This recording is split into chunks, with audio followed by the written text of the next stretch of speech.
Bounce, playful, unfussy conversations with SoCal's arts and culture stars. I'm your host, Susan Petrella, a lifelong arts and culture patron / advocate, and the rockstar consultant who rockets your business to success. Each Wednesday, or sometimes Thursday or Friday, I'm hanging out with cool, clever, creative individuals. Today's guest is Ash Ashley. Born and raised in Southern California, Ashley is a fourth generation from Pasadena who lived in the same dairy farmhouse his great-grandparents built facing Colorado Boulevard. His interest in art began in childhood with an obsession with Michelangelo and Leonardo da Vinci, copying their work endlessly until his introduction to painting at 14. His first solo show was with the Bank of America when, at 16, he was the youngest artist to tour the U.S. with the National Watercolor Society. Ashley then branched out into other practices: painting, mixed media, assemblage, installations, performance art. My work is a set of ideas in search of the proper vehicle. The medium needs to be as variable and as malleable as the subject, moving and changing throughout its journey from mind to fruition. Ashley is one of 110 artists in Coastline Art Gallery's new show, Me and 23. Me and 23 in his exhibition that has as its foundation in the popular genetic testing site 23andMe. It's a play on words as it relates to the creative community that surrounds Coastline College Art Gallery and how it's made up of all different types of artists and styles. This is the DNA of our community. Ashley's work is mixed media 2024/ABST/1. Yes. Welcome, Ashley. Welcome. Well, that covers everything. It's great talking to you. Bye. Okay. Well, I have to start with what I don't know, people have called it crazy. I have to start with this artist statement that you have that starts with, I apologize, I apologize, I apologize, I apologize. And so, artist statements, I always ask artists to create that. For some of us, they're somewhat incoherent. So tell me about yours and where it came from. People usually use when they write their artist statements is language you never hear out of their faces. I don't even know what they're saying half the time. So I just wanted to just apologize for artist statements in general. The wording, the reason for having them, and what they're supposed to represent and what they mean. I just wanted to just say I'm sorry. I'm sorry for all of it. And this is, you were in a show and they asked you for this, right? Yeah, I had a solo show in downtown LA, and I was asked to produce an artist statement, and I said, I swear I don't want to do this. And the person running the gallery says, I have to have something, and I said, well, you're going to be really surprised because I'm going to write my own artist statement, and I don't know how you're going to feel about it, and when I delivered it and he read it, he just laughed hysterically. As a matter of fact, he put it on a table right in the middle of the gallery so he could watch people read it. He thought it was so funny. And, I've actually used that artist statement in every show that I've been in since. And so you still get the same reaction? Yeah, people love it. Yeah, they do love it. Yeah.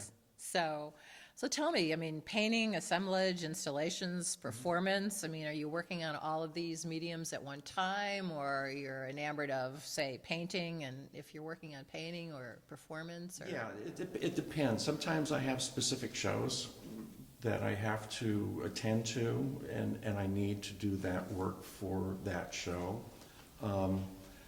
Sometimes it's, commission work that I have, and I have to address that. I have 6 abstract paintings, large paintings I have to have done by this summer. Okay. But it's really nice to be able to take a break and do something else, and not let a particular style or my particular approach to something get stale. And it's always neat to come from a different place. when you're working on stuff.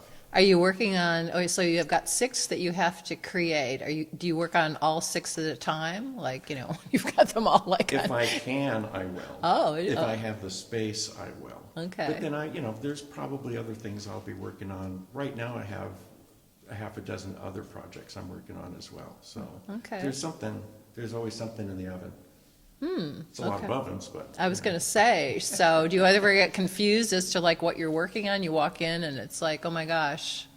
No, because what happens is you'll work on something and you'll get sort of obsessed with it for a while, and then you won't. And sometimes you have to go back and forth on stuff. So it's not done. Yeah, there's lots of stuff that's not done. There's also the saying, nothing's done until it's sold. Oh. And I've had work that I knew was finished, but I had it for a long time, and I'm going, maybe I want to do something with this, right? And I've done that. Okay. Until someone says, here's money, and then it goes away. Ah. Yeah, Okay. yeah. So what's the process with any of this work? Are there journals, studies? Do you have all of this ephemera that you Some create? of it works that way. Some Okay. of it has to work that way, because if it's stuff that needs to be built, if it's an installation, if it's a sculptural piece, it's nice to have it basically planned out, and make sure that you have all the pieces and figure out how to put them together. With the two-dimensional work, you can just start out with a real simple idea, maybe some color ideas, just some sort of directional hints, and that's enough. Okay. So any particular favorite colors to work with? Tell me about the piece that's in the show, Mixed Media. I just like it because I just like cool greens and blues, those sort of colors, and especially juxtaposed with a little bit of warm sort of rust tones. I just think it's just a nice balance between the two. Okay. Yeah. But it also has it has some depth because you have something else in it. It's not flat. There's Right. There's So something in it. Yeah, so the surface is sort of textural. I used a notched trowel with some heavy matte medium to get that raised line look. And then I have things that I've added to it. There's a paint can lid, and there's some other sculptural elements inside Okay. that too. Do you do you find those in other paintings that you've done? Is those Some. kinds of some or some are more? Yeah, some are flat. just completely flat, and then some of them have sculptural elements to them, more texture to them. Just depends. So what's the latest installation that you've done? The latest installation I did, well, the one that I really like, I like doing outdoor installations if I can. And I was at the LA Arboretum, and I was able to do a sculpture in the Arboretum. And I got to actually put it inside a tree. Oh, I love that kind I of just like, landscape. is that tree available? And it was a purple trumpet tree. It's just Oh, gorgeous. that's my favorite. Gorgeous tree. And I had this yield sign that I hung up inside of it, upside down, and it spun. So as you approach the tree, you don't actually see a lot of what's going on, but as you get closer and you can see underneath, there's the sign that's spinning around. And then if you look up further, I had all these pink plastic chainsaws, about a dozen of them, hanging from the tree on monofilament, and they were spinning around. Oh, yeah, how So cool. having to do with deforestation and, rainforests and, yeah. So do you get commissions for the installation work? For that, no. That was, it was an invitational. A bunch of artists were invited to bring their artwork and display it all throughout the Arboretum. It's 130 acres of just the best place to put artwork. And everything was for sale, and some people were lucky enough to actually sell some of their work. That was my latest favorite. Okay. Yeah. Okay, what about performance art? So have you done any of that lately? Well, you might like one of the first ones that I did. I was in the Festival of Arts, my first year. Oh, that's actually, let's go back to that installation. In 1978, my first year at the Laguna Beach Festival of Arts, I made my booth into a bathroom. Right? And so I had it all set up where I had the vanity and the towel rack and the potted plants and the bathroom tile floor and a toilet. And I had my artwork hanging on the wall. And it was facing the entrance to the Pageant of the Masters and where the concession stand is. So it was just a great spot for watching people, check this out. And I'm very happy to say that the toilet was only used once, and the mother was absolutely mortified.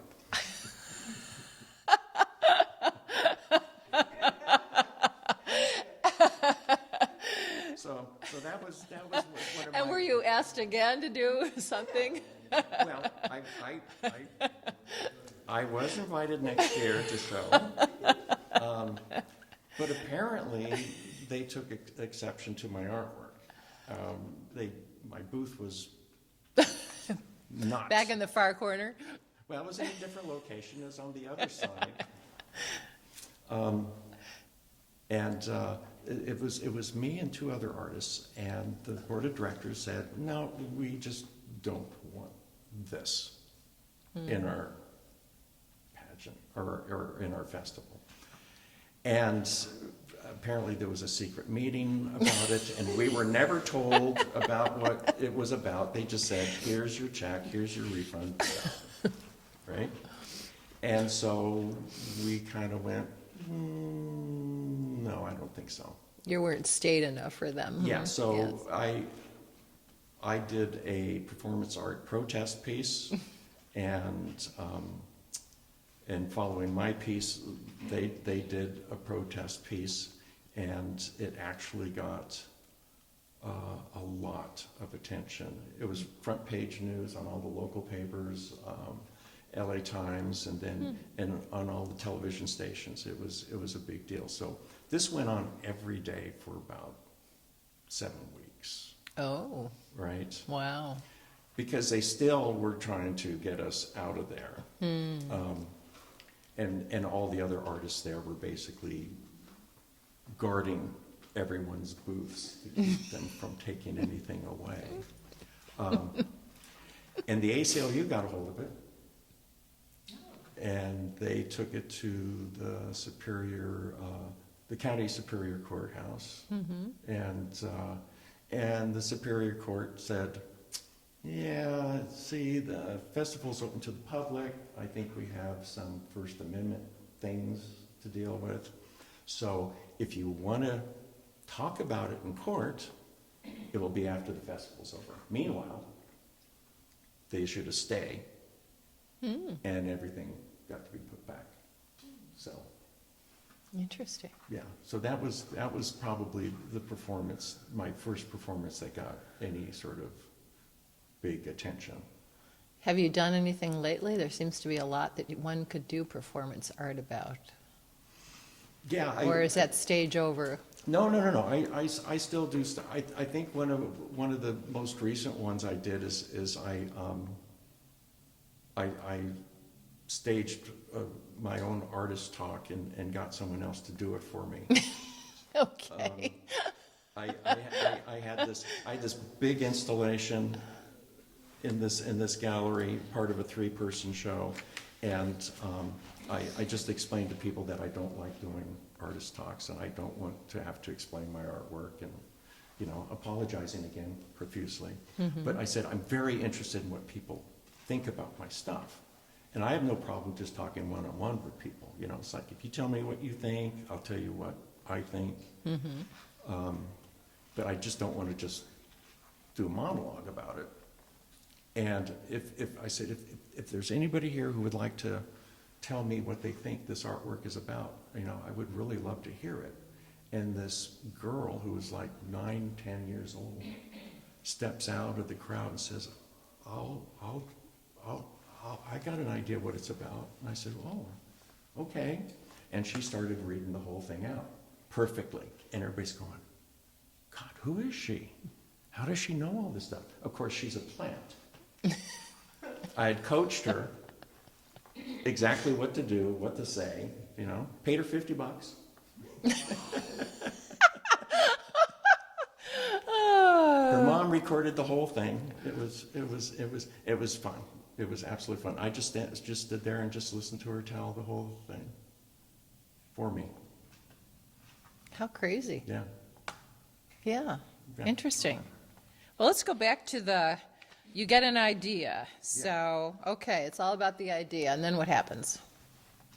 Oh, well, so basically, you know, you get an idea, and the first thing I think is, okay, I want to get it from here to there. How do I transport it? Train, plane, or automobile? And some things work two-dimensionally really well, and other things just don't. You know, I don't care what kind of painter you are, you know, how good you are in your craft. Sometimes it just needs to be three-dimensional. Sometimes it has to be kinetic. It has to move. You could probably stick to a single medium on some of this stuff, but if you really want to sell that idea and really get the sort of impact that you're really shooting for, you have to be able to be flexible enough to try other things. And, you know, sometimes that works and sometimes it doesn't, but it's a lot of fun doing it that way. A lot more interesting doing it that way. So Anne Marie said that she's got lots of ideas. So is it something, do you have something similar like that? You have lots of ideas that of work you want to create, or Yeah. you think of an idea and you just got to get it out and... Yeah, if you actually have time to do that, that's really great. It doesn't usually work like that unless it's just really time sensitive and you know that you see something and you can do something with it right away. That's terrific. But I used to keep index cards, right? And I have literally thousands of these things. I'm never going to get to any of them. You know, it's just not possible.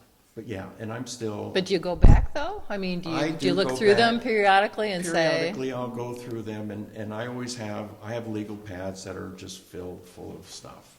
Okay. And so occasionally I'll go through them and break down. It's like, okay, I need to do some more paintings. I need to do more of this, and go through and see what, you know, piques my interest. Okay, so are you following, does the market kind of, are you following your ideas and then they go out to the market, or you were saying, you know, you have the shows or whatever, so is it the chicken before the egg, or the egg before the chicken, you know, kind of It's idea? both. Am I saying that right? It's both. Yeah, sometimes there's something that you really want to do, that you really want to put out there, and that's the thing that's going to motivate you. And sometimes it's money, and sometimes it's just the idea, right? You're just in love with the idea. You don't care about the money. There's other things where opportunity comes to you, and all of a sudden they're going, you know, here's an opportunity for you to do an idea that you really want to do, or here's an opportunity for you to make some money, right? Both those things can be important. Mm-hmm. It just depends on what's out there and what's available. It's not all cut and dried, and I think most artists would say they don't do everything just for money, and they don't just do everything just for the idea if someone's willing to pay them. So it just depends on what's going on. Okay.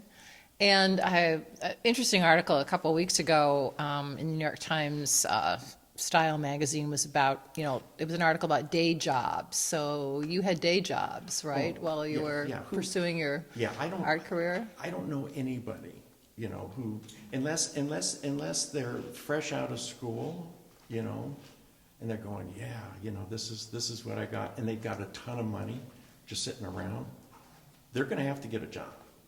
You know, they're going to have to do something. Some of them, you know, end up teaching and stuff like that. But I only know probably a handful of artists that are making enough money on their artwork that that's all they do, right? That's it. So, yeah, I probably had every job in the world growing up. And actually, I think that's helpful. I think it brings a lot to your art practice. How so? How so? Because, when you have to, because if you're just isolated in your studio, creating artwork and not interacting much with the outside world, I think that really can limit your ability to make stuff. I think being able to interact with people, interact with situations, be part of something other than yourself is crucial to that process. Okay.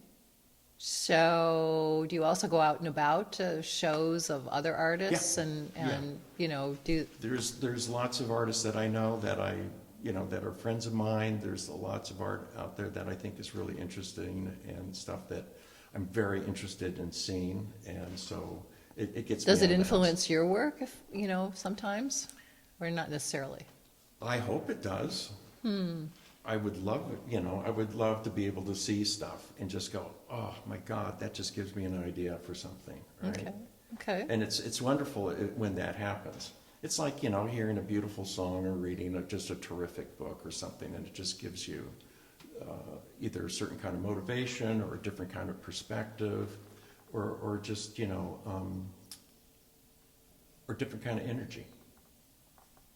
And you started off early in your career, like just young drawing, right? Yeah, And then it's watercolor. It seems like watercolor to performance art and installations. Okay. Yeah, so a lot of artists will tell you they started when they were really young. I mean, I started drawing when I was like 7 or 8 years old, and I would just copy like master drawings and stuff. I just was really just intrigued on how drawings worked. I just thought it was just weird sort of magic on a page, on a piece of paper. I got good enough to where my side job was selling portraits in junior high school. And so by the time I was in high school, I was just learning how to paint and really starting to develop that side of my skill set. Do you do any work in watercolor now? It's been a long time, but I've got a series in mind that I want to do. And it's actually a bunch of old family photographs. Okay. Stuff from the 50s and 60s and nice black and white stuff. And I want to do a bunch of sepia toned watercolors. That's how I started. Okay, Yeah. very interesting. So Yeah. what's brought you around to that again? Just because I think a lot of it just because I'm older. Mm-hmm. And some of these photographs remind me of a different time, and I want to be able to see that again in a different way and experience it in a different way. So do you, some artists will photograph, they'll just photographs, and then they'll work with the photographs. Do you do that at all in your practice of taking photographs, and then that would inform what work you would create? It depends. Sometimes just the photograph by itself is enough, and I just work right from that. And just Okay. reproduce it just the way I see it. Right? And then other stuff I do, interesting collage kinds of pieces, even though they're very representational, I will take elements that I need to build a composition, and I'll just do it on Photoshop, put all the elements together, Okay. make sure the scale is right, maybe mess around with the colors some, and then when I really get it sort of dialed in how I want it to be, I'll make a print of that and just paint it just the way it is. So you do computer-aided design? Yeah, sometimes, yeah. Okay. I don't always, but sometimes it really helps rather solve the problems there. And sometimes I'll draw them out, but sometimes it's easier just to take the elements and do a little graphic design work and plug it all in and say, okay, I need that to be a little smaller, I need this to be a little to this, and you can just push stuff around really easily. And then like I said, when you get it dialed in, print it out, paint it. I have a question though. Do you have to attribute, do you have to add the computer as the artist As too? an assist? As an assist, yes. Sure, I guess. Where do I put that? R much computer. Interesting. Well, thanks, Ashley, for sharing your story with us. Thank you. You've made bounce. A special thank you to our generous sponsor, Coastline College, its Fine Arts Department and Art Gallery, David Michael Lee, Director, Curator, and Professor. David's also Bounce's amazing producer. Thank you, David. Until next time.